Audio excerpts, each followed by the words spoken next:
Welcome back, Home Wizards, where we love to help improve your home and improve your life. Eric Stromer, Cindy Dole here, and as we are getting ready to talk with our friends at Better Homes and Gardens, just a quick update. We have our winners, 5 winners who will be going to the Pasadena Showcase House on Us. Little drum roll, Eric, if you could, please.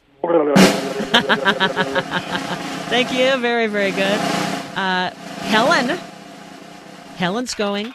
Rhett, Carl, Davinia, and Rick. Woohoo! And to all you others who submitted your names and phone numbers, you can try again. We're going to be doing this again next Saturday, giving tickets away to see the Pasadena Showcase House on Us. And you can also email us to get in on the act at yourhomewizards.com.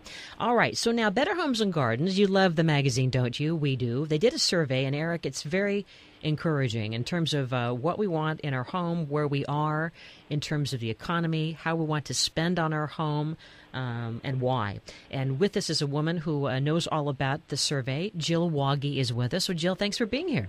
Hi, Cindy. Great Hi. to be here. Thank you. So tell us what you found. What was the survey? Well, we do an annual survey of about 4,000 of our readers and ask them what their plans are for their next home purchase, whether that's building new construction or purchasing an existing home, and also what some of their home improvement plans are for the future.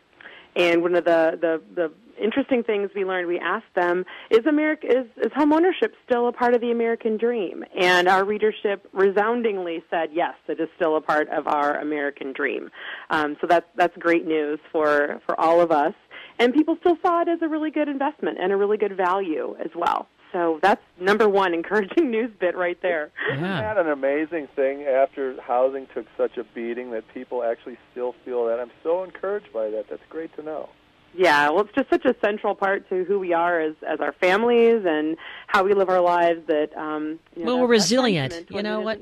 We're a resilient stock. I think that even when, you look at the depression and the recession of years past, I mean, I think it kind of makes us fighters, and stronger. And it kind of makes us suck up and decide, you know what, this is what's really important to us. And it probably is, having time with family, what's more important in the home. You know what it's going to make me do? Prioritizing what you want to spend on in your home and what kind of space is very important to you and how much you're going to use a certain space and designing it in a really smart way so you get the most out of it for that mortgage dollar. Yeah, Eric, what's it going to make you want to do? It's going to make me suck it up and clean my gutters this weekend. You're not going to suck the gutters, literally, but you're going to do it. You're going to get in the gutters. Yeah.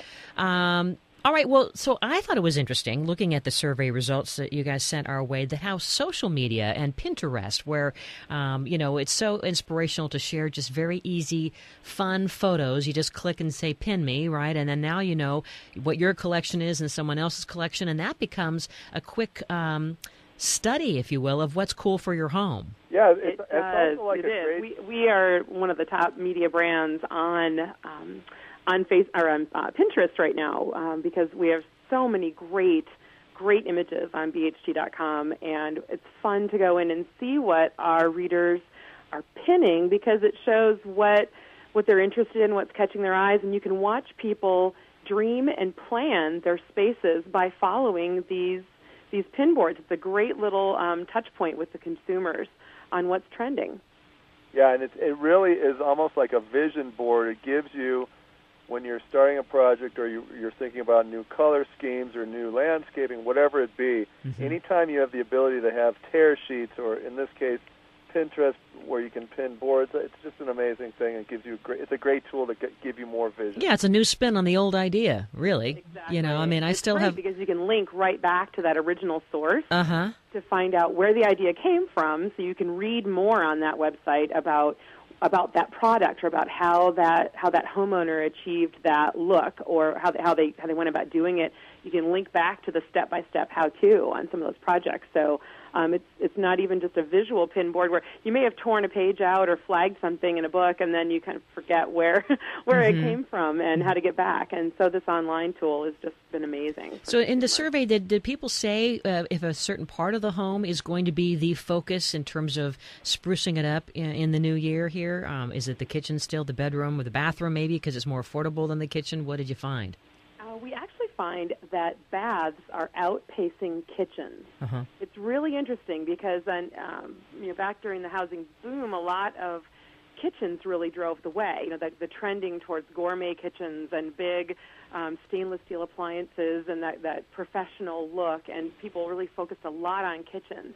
And they still do, but we do see that baths and bath remodels are tracking higher for people's future home improvement plans.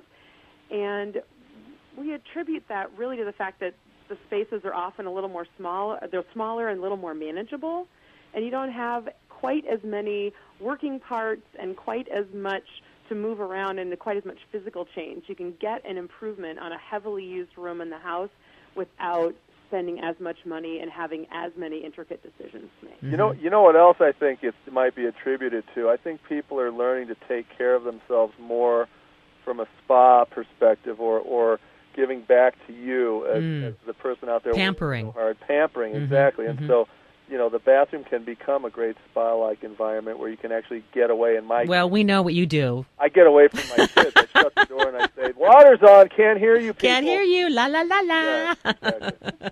Well, I also love how in one your of the things we've just noticed, just editorially. Yes. This isn't a research number, but editorially, even like baths have gotten even a little bit. Those luxury baths have even gotten a little bit smaller.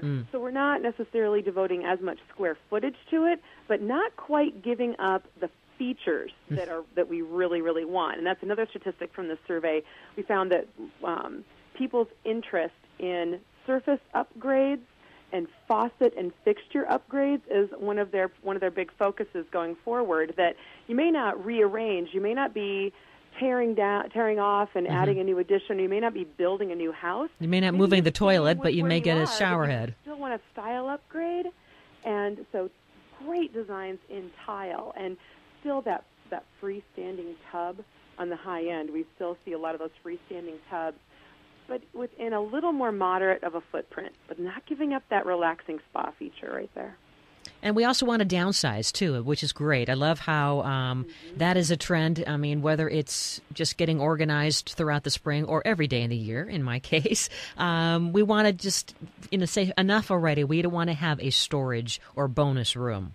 Exactly. Yeah, it was interesting to see that year over year, storage still ranks really high in this survey. People really do have this sense of paring down and carrying less baggage around, carrying less stuff that maybe we don't quite need as much of that. And where we used to see a lot of huge walk-in pantries in kitchens and gigantic master walk-in closets, we still see them, but maybe not as many, not quite as elaborate. And it's this sense that maybe you don't want to mortgage for your storage. You don't want to spend money mortgaging money and interest for spaces that don't have a defined purpose. So interest level in storage is still high, but it's remained flat year over year. But now we saw this year a statistically significant bump in people that after maintenance and spending money on keeping your home up to snuff and in good working order, the next highest percentage was updating your look and making it look and feel more current and into those surface and style upgrades. So not as much focus on massive space, but more on streamlining and having it look good and make sense.